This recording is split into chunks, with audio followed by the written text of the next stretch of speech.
Dito naman tayo sa ating day off. Dito lang pala ako nakatambay sa City 1 kasi wala na tayong pakpak. Hindi tayo makalipad. Dito na muna tayo, tapos rampagod yung mata ko sa kakadut-dut. This whole day kasi na nagtutut-tut ako ng aking cellphone. So yan, maraming magbabasketball dito sa gilid.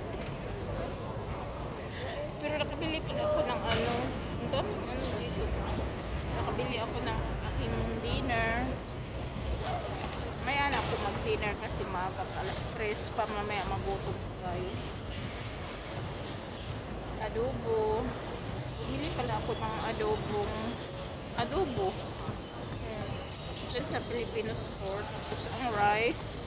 Ang daming rice dyan sa Chinese sa my market. Pag sa Chinese ka bumili ng rice is marami talaga siya. Hindi ka nalugi sa $10 mo. Yung ulam ko naman is $15 sa my Filipino store. Kaya doon ako bumibili sa Chinese kasi masarap yung nila, masarap yung parang may ulan, masarap yung nila, yung rice. Yung rice nila is parang basta masarap siya. $10 lang po. Marami na busog ka na.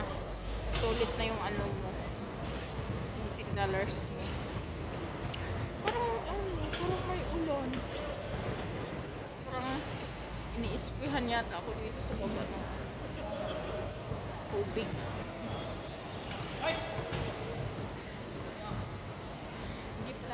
Hindi ako gumala kasi yung pera ko is hanggang hindi na lang bukas, wala lang pera. Pero sahod naman na bukas.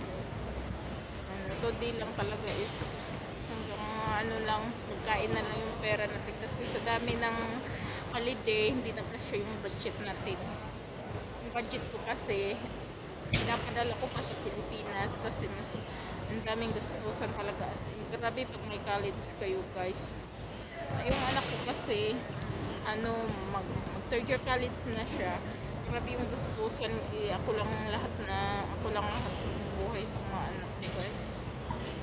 Kaya sa pool yung natin, budgeting. Ay hindi talaga nagkasya. Hanggang ngayon na lang talaga, pero may 10 pa ako natira. Kasya lang talaga, kaya hindi talaga ako kumala dito. Kaling sa amin, naglakad ako papunta dito. Tapos ako mamaya maglalakad naman tayo kasi nga wala na tayong pamasahe.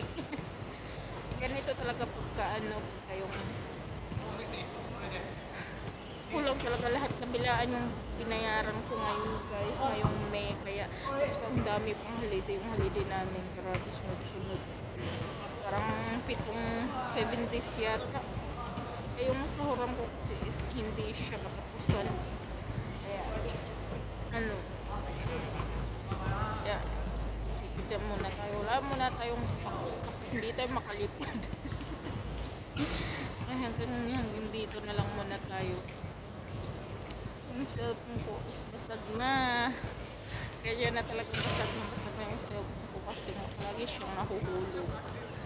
Kaya need na natin ang kuwita ng screen protector. Daming magbabasketball dito. Mamaya punta tayo doon sa may doon sa kabila. Doon ako maglalakad tapos kakain ako ng dinner doon na lang siguro sa makakain sa amin banda.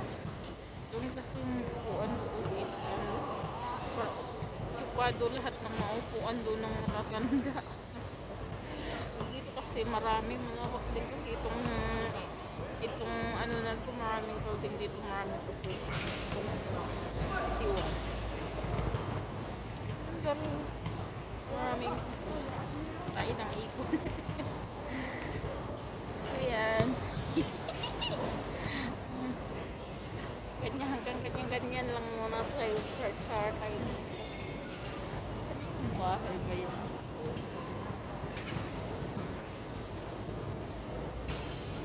Pag ako siguro, ngayon kasi, nagkataon kasi ngayon na yung mga anak ko, maraming ginagastuhan.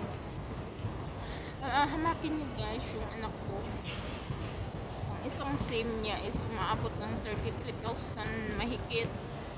Hindi pa kasama doon yung mga laboratories, yung mga swimming session niya, yung mga basta yung mga activities niya hindi pa kasama doon. Kaya ang isang SIM niya umaabot din ng 50,000.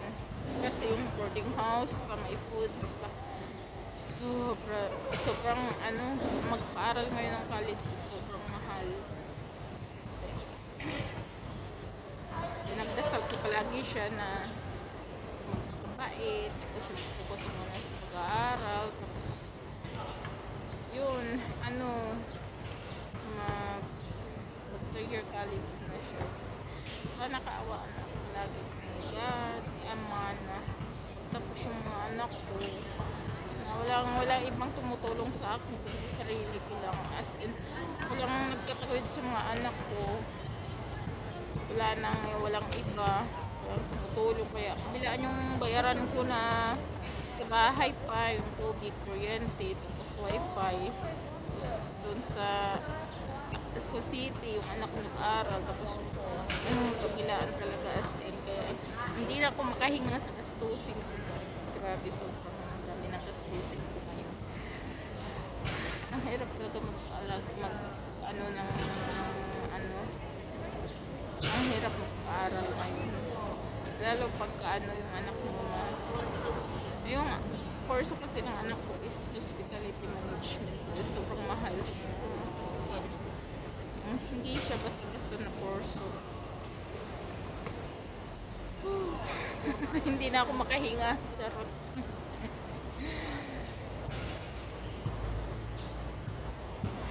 Marami din yung tao. Nagbabasketball dito. Hindi rin kasi lumabas yun. Dapat pala, pagka Sunday, lumabas din.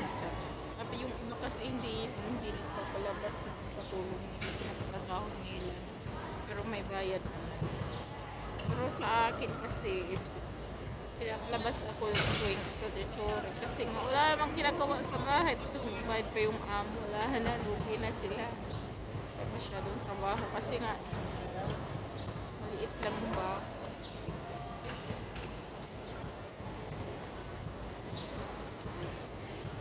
Malamig tubig guys. So, hindi siya summer tubig. Bago yung winter. Malamig. Bago-bago yung winter. So, yan. Magkabay na ako.